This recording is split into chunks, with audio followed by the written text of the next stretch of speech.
First Alert Radar Network. With up to 10 times the resolution of other local radars and technology that can pinpoint right down to your street. First just got faster. Live from Augusta, we're watching News 1226 at 11. And good evening, I'm Courtney Hicks, joined by First Alert meteorologist Mikhail Harding. A hot one today, and it's going to stay just as hot or maybe even hotter for the weekend, but there are some storm chances, Mikhail. That's right. We are tracking that as well, Courtney, as well as the continued heat from today. Not going to be as intense as it was out there for today. This was the hottest day out of the next 7, but it's going to be definitely still near 90 through this weekend. We're talking severe threat here for your Saturday and Sunday. So we'll talk more about that in your full forecast coming up. All right, thanks, Mikhail. We'll stand by. The Richmond County Sheriff's Office releasing a crime report for Sheriff Brantley's first 130 days in office, showing a 25% overall crime decrease from January through May 10th. But the Sheriff's Office says they are facing a deputy shortage, which is impacting the county. Your Kennedy Payne spoke to officials about how this shortage could impact you and the community. Serving your community. This job could be dangerous. If this job was easy, everybody would do it. But with this job comes great rewards. And making a difference. If you don't have that service attitude where you want to make your community better, then this isn't the job for you. And I hate to say that because we want good people, but we also want the right people. Communities big and small are feeling the impacts of a nationwide deputy shortage, including right here at home. With COVID, that it sort of hurt us.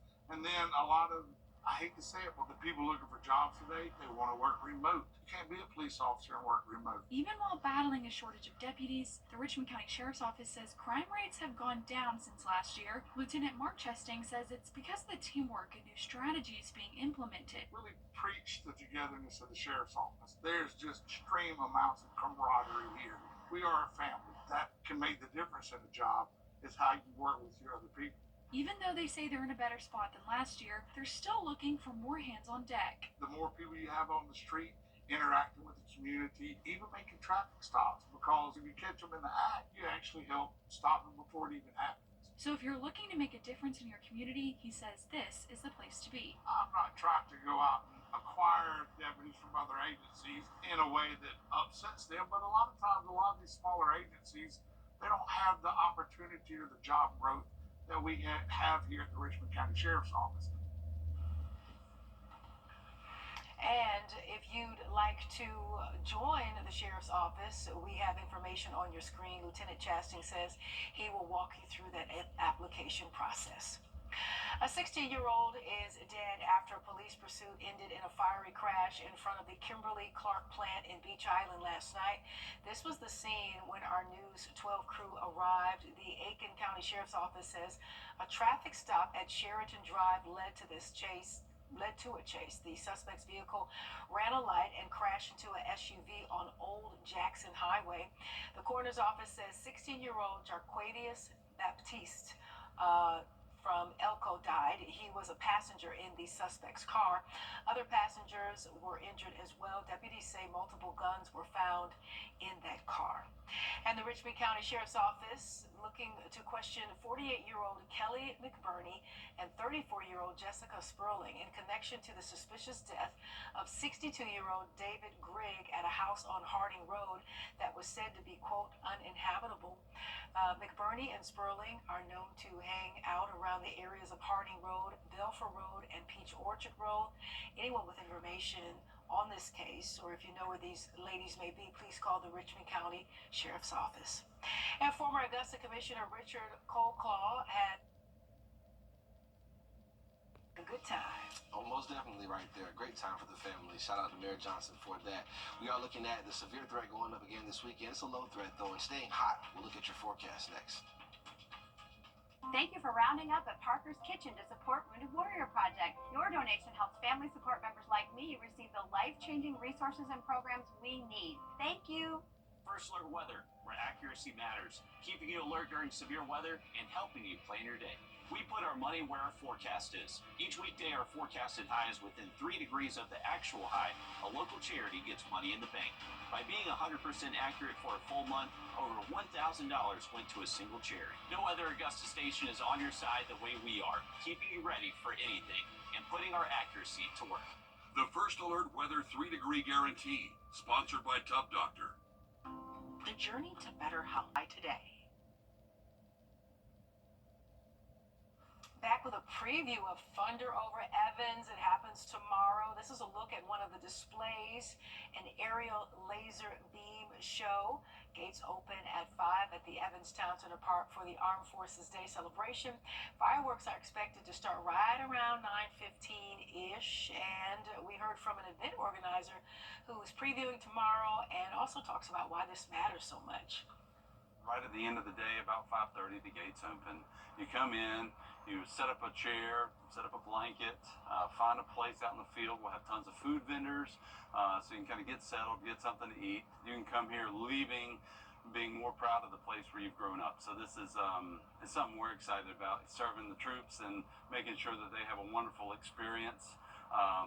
It's very heartwarming, and it revives a sense of love for country. All right, and a couple of no-nos, no pets, tents, or coolers are allowed. And I want you to remember about these road closures that are already in effect at Antebellum Way. And tomorrow morning, Evans Town Center Boulevard from Ronald Reagan Drive to Antebellum Way will close. Both will remain, or will reopen rather, after midnight, but they are closed for now. It's going to be a big celebration, but it'll be a hot celebration as we bring in, yet again, First Alert meteorologist Mikhail Hanna-Hardy. It was hot today.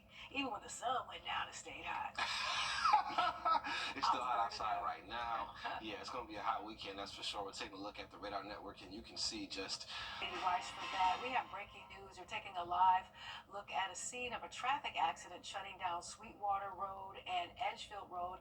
Officials say the traffic light fell on a person riding a motorcycle. You can see first responders on scene there. We are working to learn more about this victim's injuries and also the nature of how this came to be and how long the road may be closed. Again, a live look at an emergency shutting down a couple of roads this evening, Sweetwater Road and Edgefield Road. And we'll bring you more online and on air if we can get it in before we sign off tonight. All right, moving on. A Georgia woman was found alive after missing for 3 weeks in snowy California, Sierra Nevada mountains.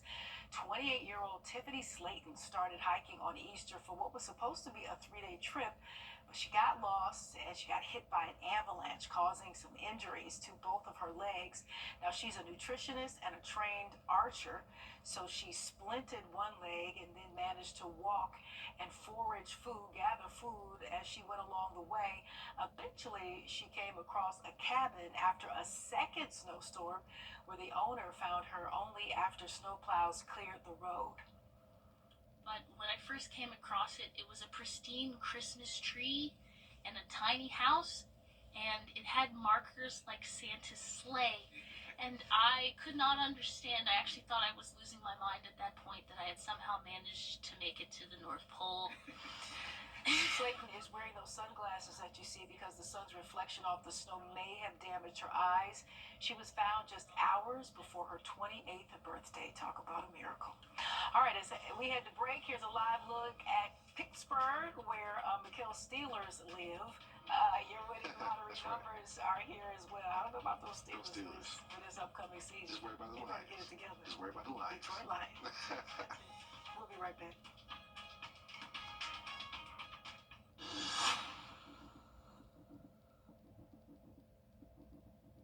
At Lionel Smith Limited, we get battery deals on select steel tools. Shop in-store and online.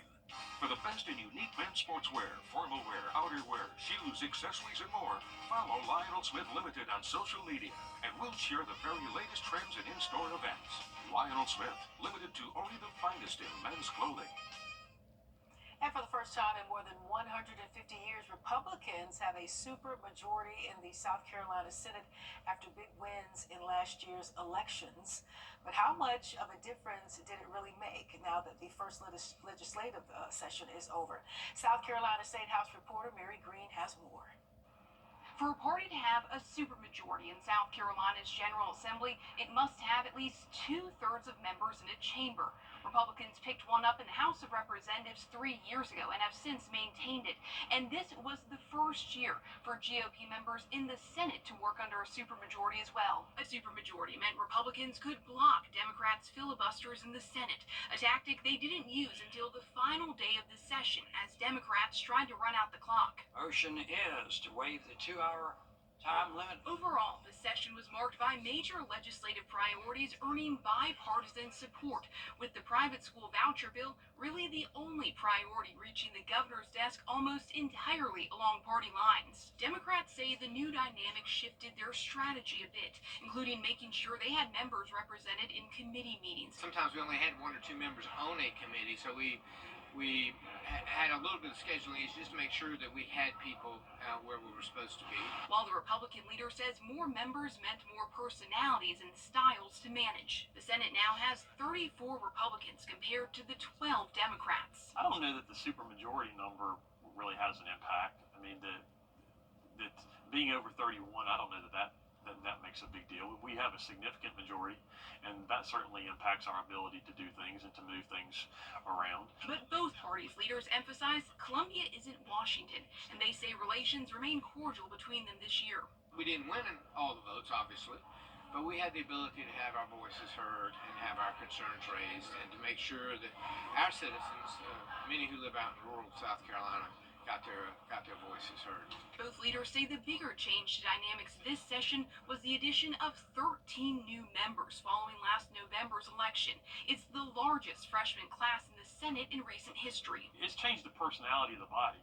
And you see that after every election cycle, frankly. This whole session, I believe, was a learning curve for a lot of people. These supermajorities also mean Republicans can overcome gubernatorial vetoes in both chambers without needing Democrat support.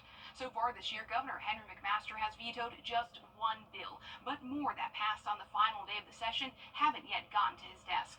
Reporting from the State House, I'm Mary Green. All right, thank you so much, Mary. SRP Federal Credit Union giving a big boost to the Edgefield County Youth Empowerment Center, donating more than $11,000 on Thursday. The donation supports the NASA Astro STEAM Summer Academy for K through 12th graders to learn more about topics including NASA Earth Space Science Technology with hands-on activities. Want you to stay close? Your Joseph Doring is up next with sports.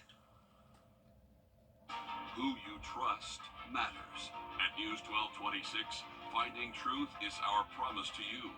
Checking the facts on all sides. And we'll continue to keep you To covered. serve you with accuracy. Now, we have issued a first look weather date. Impact. Our IT will continue following this story And transparency. We begin with breaking news happening right now. Empowering you to make the best decisions for your family, for your future.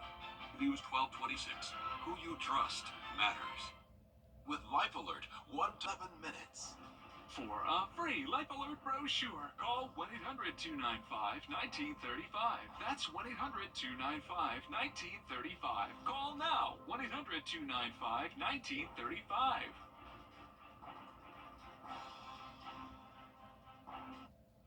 First Alert Radar, powered by Jim Hudson Automotive Group.